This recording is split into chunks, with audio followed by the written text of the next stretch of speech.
વાત કરીએ મહેસાણાના સાંસદ સાથે શારદાબેન સાથે કે એમની 5 વર્ષની કામગીરી છે. બેન, મેં તમારા વિસ્તારના લોકો સાથે પણ થોડી વાત કરી તો એમનું કહેવું એવું છે કે જે મોંઘવારી સતત વધી રહી છે તો એ મુદ્દે કેમ શારદાબેને ત્યાં ગૃહની અંદર લોકસભામાં કંઈ અવાજ ના ઉઠાયો, મોંઘવારી ઘટે એના માટે કોઈ પ્રયાસ ના કર્યો? મોંઘવારી એ વધી રહી છે એ વાત સાચી, પણ આપણે અર્થવ્યવસ્થાને જોઈએ તો ઇકોનોમી પણ વધી રહી છે, એટલે પગાર ધોરણને એ પણ સુધરી રહ્યું છે.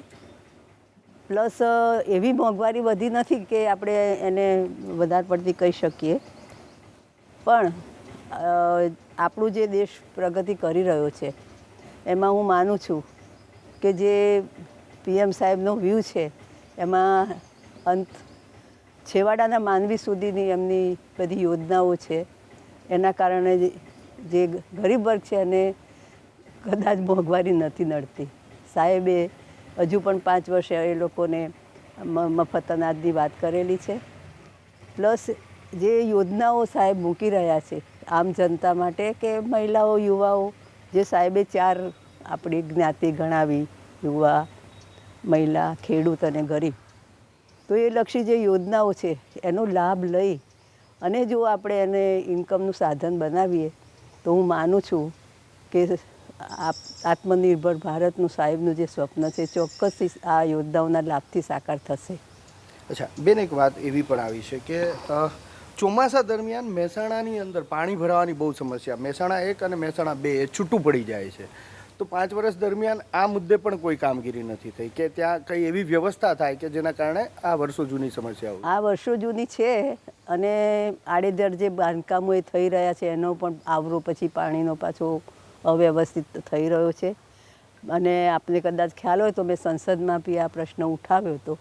અને જે આપણે પોલીસ હેડક્વાર્ટરની બાજુમાં રેલવેની રોડ પડે છે, જે અત્યારે દબાણો થઈ ગયા છે, ત્યાં બી મેં રેલવે મંત્રી ખુદને અને એમના પિયરને ત્યાં વિઝિટ કરાવી અને રોડ બનાવી આપવા માટે રેલવેને, એ ના બનાવી આપે તો કોર્પોરેશન બનાવશે તો સીધું કનેક્શન આપણને નંબર 2 સાથે અને નંબર 1ને જે ચોમાસામાં 1 ને 2 વિભાગ આખા સેપરેટ થઈ જશે એને કનેક્ટિવિટી મળશે. અચ્છા, બીજી એક વાત એવી પણ છે બેન કે દરેક સાંસદ એવું ઈચ્છે કે એના વિસ્તારની અંદર કોઈ મોટું આયોજન, કોઈ મોટી યોજના આવે. મહેસાણાની વાત કરીએ તો ઓલરેડી એરપોર્ટ હતું અને એ એરપોર્ટ મહેસાણાથી ખસેડીને વડનગર જતું રહ્યું, તો તમે એવો કોઈ પ્રયાસ ના કર્યો કે ના મારા મહેસાણા? વડનગર ગયું નથી હજુ, તો બધી આપણે એનું સર્વે થઈ રહ્યો છે. વડનગરને હજુ ફાઇનલ નથી કર્યું.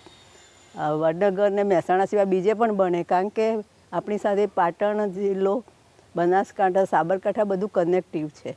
પ્લસ આપણે માતાજીનું, અંબાજીનું મોટું ધામ, આબુ, તો એવી કોઈ સ્થળ હોય કે જ્યાંથી કનેક્ટિવિટી બધા જિલ્લાઓને મળે, એટલે હું માનું છું વડનગર એ ફાઇનલ ડિસિઝન નથી. અચ્છા બેન, એક રોજગારીની પણ વાત બહુ આવે છે. મહેસાણાના લોકોનું કહેવું છે કે બેરોજગારી વધારે છે, તો મહેસાણાના યુવાનને મહેસાણામાં જ નોકરી મળે એવું નથી. હજી પણ મહેસાણાના કેટલા યુવાનો રોજબરોજ અમદાવાદ આવે છે નોકરી માટે.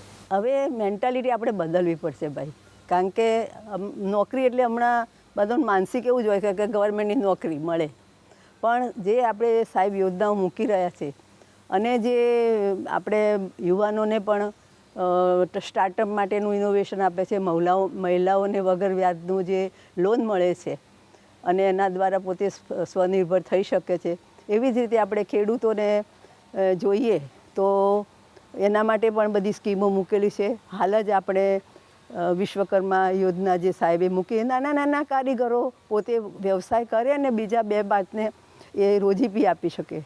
હમણાં જ મારી ટીમ, હું કમિટીમાં છું વુમન એમ્પાવરમેન્ટની, એ આપણે ગુજરાતમાં હું લઈ આવી હતી અને કચ્છ ધોરડોમાં અમે બહેનો સાથે જે કામ કરી રહ્યા છે એમના સાથે મિટિંગ કરી. એક બેન 25-20 બહેનોને કામ આપે છે અને એક બેન તો એટલી હોશિયાર છે 300 બહેનોને કામ આપે છે.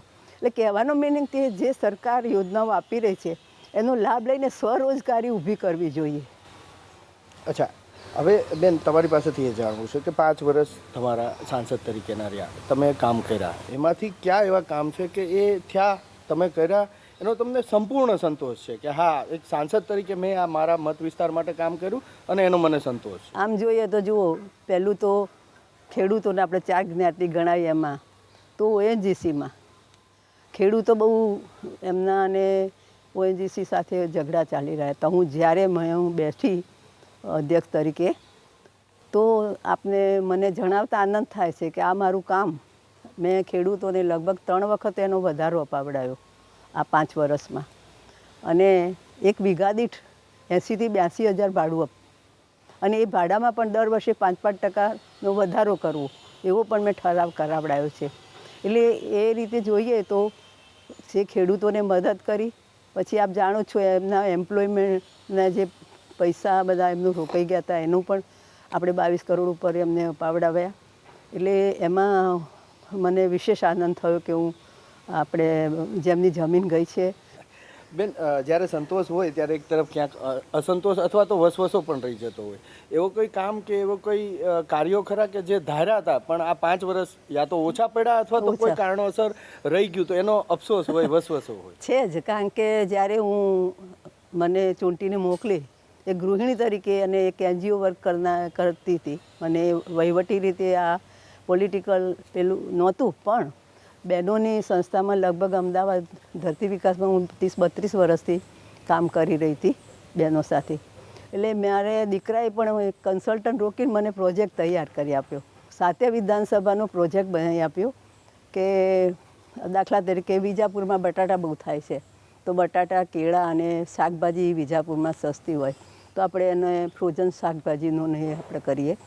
એટલે એ રીતે સાતે વિધાનસભામાં મારે કરવાનો આઈડિયા હતો, પણ હવે એ કામ પત્યું ના હોય તો બીજામાં મને મળે નહીં, એટલે એ મારું કામ અધૂરું રહ્યું છે. એટલે લોકો સાથે, મહેસાણાના મતદારો સાથે વાત કરી તો એવું કહે છે કે ભારતીય જનતા પાર્ટી વિકાસની બહુ વાત કરે છે. મહેસાણાનું જ ઉદાહરણ આપ્યું કે વિકાસમાં એક બ્રિજ બન્યો, નવો બ્રિજ બન્યો, પણ બનતાના થોડા મહિનામાં જેમાં સળિયા દેખાઈ આવ્યા અને જર્જરિત બ્રિજ જોવા મળ્યો. આ બાબતે આપે ક્યાંય રજૂઆત કરી અથવા તો? ચોક્કસ થાય જ છે, કારણ કે પબ્લિક જે કામ લઈને આવે, જે ફરિયાદ લઈને આવે, ચોક્કસપણે અમારે મધ્યસ્થી જ છીએ અમારે સરકાર સુધી પહોંચાડવાનું. અને એ કામ જે હોય છે તો એ કોન્ટ્રાક્ટરોને સરકારશ્રી તરફથી પણ દંડ કરવામાં આવે છે કે એમને રિજેક્ટ કરવામાં આવે છે. એટલે એ ચોક્કસ એની ક્વોલિટી તો જળવાઈ જ રહેવી જોઈએ. મહેસાણા તમે જ્યારે સાંસદ બન્યા ત્યારે નગરપાલિકા જ હતી અને હવે કાર્યકાળ પૂરો થવા આવ્યો તો મહાનગરપાલિકા બની ગઈ છે, જાહેરાત થઈ ચૂકી છે. આપે આ અંગે ક્યાં ક્યાં રજૂઆત કરી હતી કે ભાઈ મહેસાણામાં શું કામ કોર્પોરેશન હોવું જોઈએ? ના, એટલે એનો વિકાસ થવાનો. હવે જો આ તમારો આપણે રેલવે આ પ્રશ્ન છે પાણીનો, તો મહાનગરપાલિકા થશે તો એમાં સુધારો થવો મસ્ટ, કારણ કે આખું શહેરને લગતો આ પ્રશ્ન છે. એવી જ રીતે ઘણા બધા આપણને ગ્રાન્ટ બી મળશે, એના કારણે પણ વિકાસ થશે, બાજુના ગામડાઓ સાથે ભળશે એટલે એ પણ વિસ્તાર વધશે. રાજકારણીઓ વિશે એવું કહેવાય છે કે રાજકારણી ક્યારેય ખુરશી છોડવા તૈયાર નથી થતા હોતા, તો આપે કેમ એવું કીધું કે ભાઈ હવે બીજા કોઈને, યુવાનને, અને મહેસાણામાં કેવા સાંસદની જરૂર છે? હવે એ આપણા બધાને મેન્ટાલિટી જ PM સાહેબને આપ જોઈ રહ્યા છો તો એ મેન્ટાલિટી બદલવી પડશે.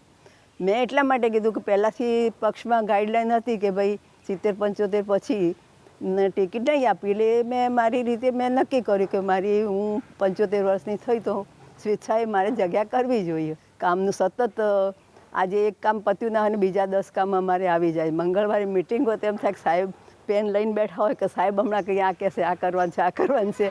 એમ હંમેશા સાહેબ જેમ તૈયાર રાખાવે છે અમને કે તમે ચૂંટાયેલા પ્રતિનિધિ છો, કોમન પીપલની જેમ રહો અને પ્રજા વચ્ચે રહી અને પ્રજાનું કામ કરો. બેન, ખૂબ ખૂબ આભાર વાત કરવા માટે. તો આ મહેસાણાના સાંસદ શારદાબેન, જેમણે કહ્યું કેટલા કામ કર્યાનો સંતોષ છે, કેટલા કામ રહી ગયા એનો વસવસો પણ છે. હવે એ ચૂંટણી નથી લડવાના, પણ તેણે સ્પષ્ટ કર્યું છે કે હજી સેવાકીય કાર્યમાં કાર્યરત રહેશે.